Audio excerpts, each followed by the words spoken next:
Hello everyone.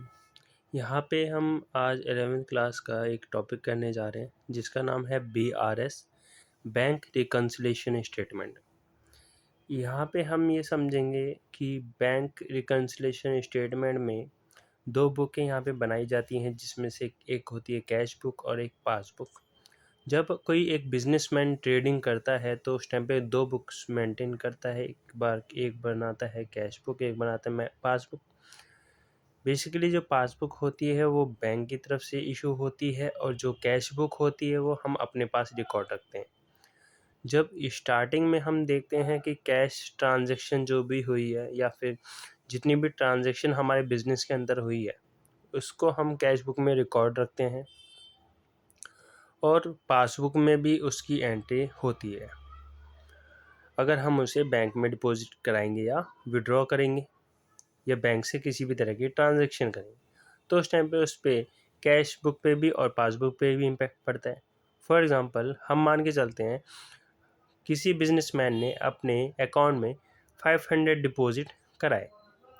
500 अगर deposit कराए तो हम ये मान के चलेंगे यहाँ पे कैश बुक में तो 500 माइनस हो गए और 500 पासबुक में क्या हो गए, ऐड हो गए।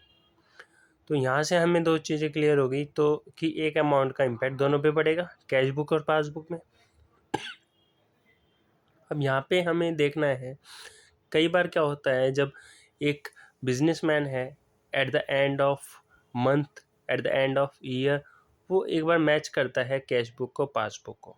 जो उसने ट्रांजेक्शन करी थी वो ट्रांजेक्शन का इम्पैक्ट कैश बुक और पासबुक दोनों पे इम्पैक्ट पड़ रहा है या नहीं पड़ रहा है ना।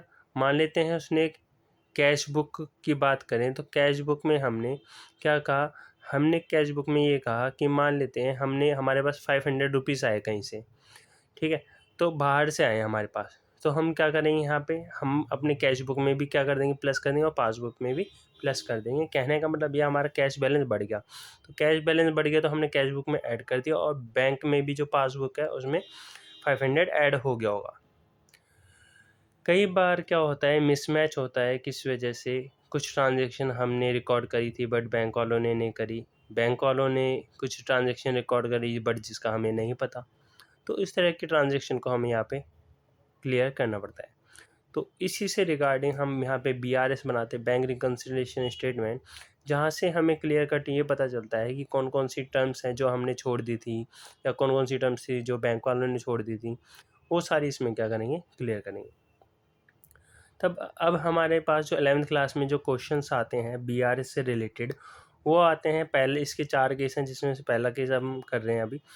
कैश बुक से पासबुक पे जाना होता है, ठीक है। इट मीन्स कैश बुक का बैलेंस आपको क्वेश्चन में गिवन होगा और पासबुक के बैलेंस के इक्वल आपको लाना होगा, ठीक है। तो कुछ केस होते हैं जिसमें आपको क्या करना पड़ेगा, एडिशन करना पड़ेगा, माइनस करना पड़ेगा, है ना। कैश बैलेंस से आप पासबुक बैलेंस पे आ रहे हैं तो आपको क्या करना है वो चीज़ें ध्यान रखनी है, ठीक है। पहला हम टाइप देखें तो पहली हमारी जो ट्रांजेक्शन हो सकती है क्या हो सकती है, cash deposited into bank but not cleared, ठीक है।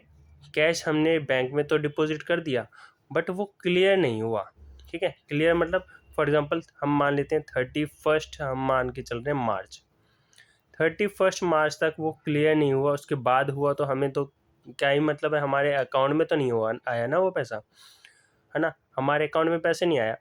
जब हमारे पास कैश रिसीव हुआ तो हमने खुश होकर क्या कर लिया, अपने पास कैश बुक में ऐड कर लिया। बट बाद में आइडेंटिफाई करने पे ये पता चल रहा है कि 31 मार्च तक तो कैश हमारा क्लियर हुआ ही नहीं है। इट मीन्स बैंक में हमारा ट्रांजैक्शन क्रेडिट हुई नहीं है, बैंक बैलेंस बढ़ा ही नहीं। तो जब बैंक बैलेंस हमारा बढ़ा ही नहीं है तो हम क्या कर देंगे, कैश बुक में से भी क्या कर देंगे, माइनस कर देंगे। क्या कर देंगे, कैश बुक में से माइनस। इसका मतलब ये समझ में आता है कि जब भी आपको ये ट्रांजैक्शन लिखी होगी, जब कैश बुक से पासबुक में जा रहे होंगे, तो ये ट्रांजैक्शन जब लिखी होगी कैश डिपॉजिटेड इनटू बैंक, तो आप क्या करेंगे उस टाइम पे, आप उसको माइनस कर देंगे, ठीक है। रीज़न मैंने आपको बता दिया क्यों करेंगे। कैश आपके पास रिसीव हुआ, आपने कैश को डिपॉजिट कराया बैंक में, ठीक है। तो आपने खुश होकर अपनी कैश बुक में ऐड कर दिया होगा कि जी मेरे पे तो पैसे बढ़ गए। बट एक्चुअल में क्या हुआ, बैंक में उस टाइम के अंदर 31 मार्च के अंदर अंदर वो ट्रांजैक्शन हुई नहीं है, बैंक वालों ने आपके अकाउंट में क्रेडिट करा ही नहीं है, तो आप क्रेडिट नहीं करा है, इसका मतलब बैंक माइनस में ही चल रहा है, अभी उतना ही चल रहा है जो पहले था। तो कैश बुक को भी हमें क्या करना पड़ेगा, माइनस करना पड़ेगा, बिकॉज ऑफ दैट बैंक अभी तक इंक्रीज नहीं हुआ। आई होप सो बात क्लियर होगी सबको। तो मैंने यहाँ पे हिंदी में भी आपको स्टेटमेंट समझा रखी है, अगर आप समझना चाहें। बैंक का बैलेंस कम है, ठीक है, इसलिए हमें इस भी कैश में इसे क्या करना पड़ेगा, कम करना पड़ेगा। कैश बैलेंस को भी क्या करना पड़ेगा, कम करना पड़ेगा। सेकंड ट्रांजैक्शन की तरफ आते हैं। यहाँ पे क्या लिखा है, cash issued but not presented for payment. Cash क्या हुआ, इशू करा, है ना, कैश, सॉरी ये यहाँ पे गलत लिखा हुआ है, यहाँ पे आप इसको करेक्ट कर लेंगे, चेक लिखेंगे यहाँ पे, है ना, चेक लिखेंगे। Cheque issued but not presented for payment. Cheque issue कर दिया, हमने चेक दे दिया सेकंड वाली पार्टी को, हमने किसी सेकंड पार्टी को, मान लेते हैं मोहन, सीता, रीता, कोई भी है, मान लेते हैं किसी मोहन नाम के पर्सन को मैंने क्या कर दिया, चेक दे दिया, बट उसने बैंक में प्रेजेंट ही नहीं करा पेमेंट के लिए। जिस दिन मैंने चेक दिया होगा उस दिन मैंने अपनी कैश बुक में से क्या कर दिया होगा, माइनस कर दिया होगा। मुझे पता चल गया कि भाई मेरे क्या हो गई, पेमेंट हो गई है, क्या हो गई, मेरी पेमेंट हो गई है, तो इस वजह से मैं क्या कर दूंगा, इसको माइनस कर दूंगा, है ना। तो मैंने तो अपने पास से माइनस कर दिया, बट बैंक वालों ने तो उसे माइनस करा ही नहीं होगा, क्योंकि उसने, सामने वाली पार्टी ने पेमेंट के लिए पे वो नहीं करा, आगे पहुंचा ही नहीं है ना।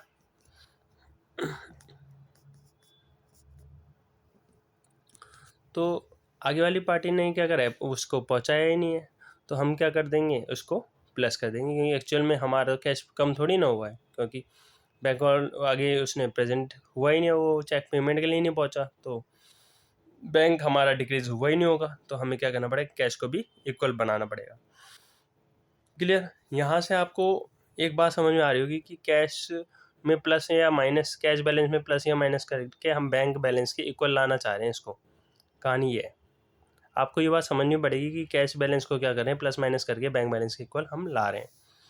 आई होप सो बात आ गई होगी समझ में। फिर हम आ जाते हैं थोड़ा सा और नीचे की तरफ।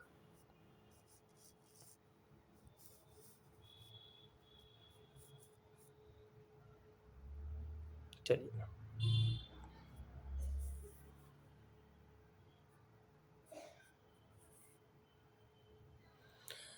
तो हमने यहाँ तक पढ़ लिया था, check issued but not presented for payment. यहाँ पे रीज़न भी मैंने बता दिया हिंदी में, बैंक का बैलेंस उतना ही है जितने पहले था, ठीक है, इसलिए इक्वल लाने के लिए हम कैश में क्या कर देंगे, प्लस कर देंगे। बैंक का बैलेंस तो कम नहीं हुआ ना, तो हम कैश का बैलेंस क्यों कम करें, कैश भी क्या करना पड़ेगा, प्लस करना पड़ेगा। तो रिजल्ट में हमारा ट्रांजेक्शन ये अगर शो करेगा, cash cheque issued but not presented for payment, तो हम क्या कर देंगे, उसको ऐड कर देंगे यहाँ पे।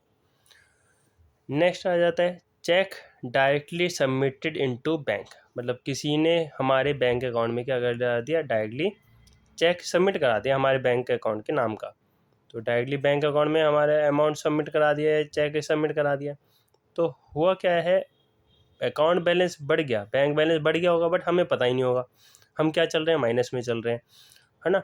बट हमें उसे मैच कराने के लिए क्या करना पड़ेगा, प्लस करना पड़ेगा। क्यों करना पड़ेगा, क्योंकि बैंक बैलेंस तो बढ़ चुका है, बट हमने अभी तक उसको इंक्रीज़ नहीं किया, तो हम क्या कर देंगे, उसे प्लस कर देंगे। क्लियर होगी बात। तो यहाँ पे मैंने हिंदी में भी आपको स्टेटमेंट लिख दी है, जब डायरेक्टली पेमेंट सबमिट करा दी होगी, जब किसी ने डायरेक्टली पेमेंट सबमिट करा दी होगी, तो किसी और ने, तो हम कैश बैलेंस को क्या कर देंगे, प्लस कर देंगे। क्या कर देंगे, प्लस कर देंगे। आई होप सो आपको बात समझ में आई हो। ये जो मैंने सारी ट्रांजेक्शन बताई है आपको कैश से, कैश बैलेंस से, कैश बैलेंस से passbook balance means bank balance से मैच करने का ये ट्रीटमेंट था। आई होप सो बात समझ में आई हो।